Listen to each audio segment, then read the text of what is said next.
All right, so we got Mother's Day right around the corner. So I thought it would be a good idea to get some videos out on some gift ideas that you can make. They're really simple, inexpensive, and I'm sure Mother will enjoy them. So with that said, let's get dirty. So if you watched my 5 easy gifts video, you'll probably notice some similarities here. Yes, I have made these before, but I thought I would get them out, kind of modify them a little bit, just to make them just a little more special for mom. So all you'll need for this is a 1x4. Now I'm going to cut it for 4 bottles, and this is going to be a bottle vase that they can put on the table and put cut flowers in. Now to make it special, I thought what would be cool is if maybe on the bottles you got some latex paint or some of the paint down at the dollar store, and just kind of put your kid's hand in it and had them grab the bottle and let go, and that will put their handprint on the bottle. And I thought that would be really cool. So you could just put some glaze over that and it'll stay there forever. All right, so I have my top and my bottom cut here, and I have 13.5 inches, and the 13.5 will fit 4 bottles. So if you need to go more, the dimensions are you come in 2.25 inches, you go 3 inches on center after that. So I'd come in 2.25 would be my first bottle, and then I'll go 5.25, 8.25, 11.25, and then again add another 2.25 to the end to get me to 13.5. So again, this will fit 4 bottles perfectly. So I'll be using a 1 3/8 inch Forstner bit, which is just slightly larger than this bottle top. And that way, when you need to replace the water, because these bottles need to be removable, you can lift it up, turn it, and then pull it out.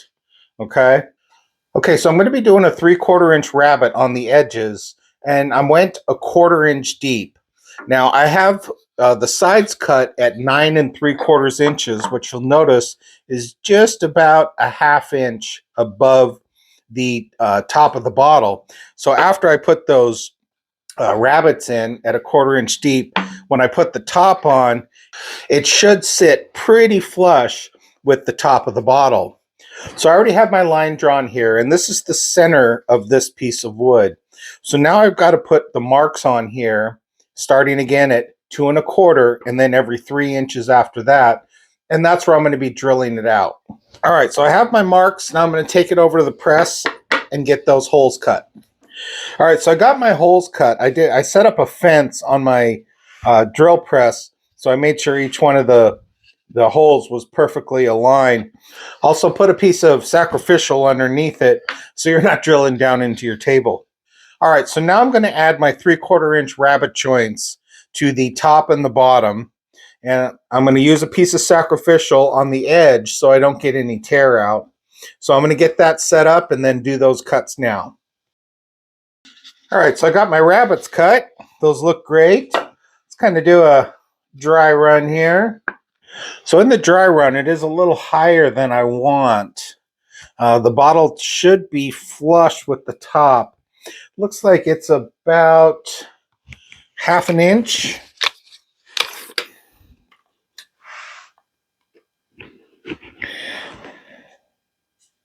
No, about 3/4 inch. So what I'm going to do, I could cut the rabbets deeper, but it's not going to give me enough. So what I'm going to do is just shave off 3/4 inch off of the sides, and that should put me right where I need to be. So let me make that adjustment. Okay, so that's right where I wanted it to be. Need to adjust the sides to 8 3/4. These bottles that I'm using, I believe, were orange cream that I got at just your local grocery store. But it's perfect. That's exactly what I want. And that is a good looking dry run. So we'll take it apart and get ready to piece it all right back together. Okay, so I switched out my 3/4 inch bit for this roundover bit.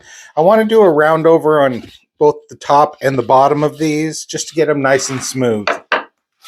All right, so before I assemble it, I want to do some pre-sanding on it. So I'm going to kind of smooth it out before I assemble it. Of course, I'm going to be sanding it more once it's all put together, but I just thought I'd sand it a little bit just beforehand. All right, so I got my preliminary sanding done, and it looks great. So I'm just going to glue it up and get it on the clamps to dry. Okay, so now I'm going to let that dry, and we'll come back to it later. Okay, so our project's dry. Now we can move on. I did a little sanding off camera, just smoothed it out, feathered the edges. Now what we need to do is we need to strengthen these joints a little bit. Now we can do that with screws if you want, or you could put some brad nails in there. Those are fine. But I thought this project needs a little pop to it. So I'm going to go ahead and do dowelings. Now, in order to do dowelings, I'm going to have to mark the centers of where the wood joins here at this rabbet joint. And then I'm going to put 3 dowels in there. So let's get that started. Now our halfway point of 3/4 is 3/8.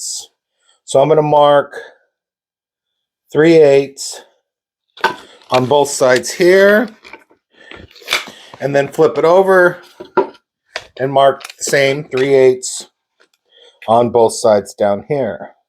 Then I'm going to use my combination square and just draw me a very light guideline, something that's really easy to get off with some sandpaper or erase. All right, so next I'm setting my combination square to 3/4 of an inch, and I'm going to put those marks on.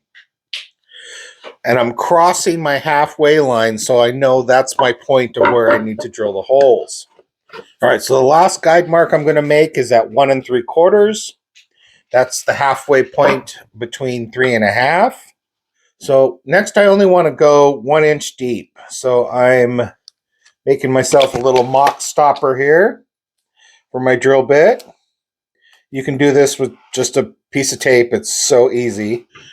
All right, I got my holes drilled. I did 5/16. That's the dowel I have. So now all I have to do is just put a little drop of glue in each one of these holes, push it in, and then I'm going to use my flush saw. So again, you can use nails or screws. I just did the dowels because for this project, I think it's just makes it look more sexy.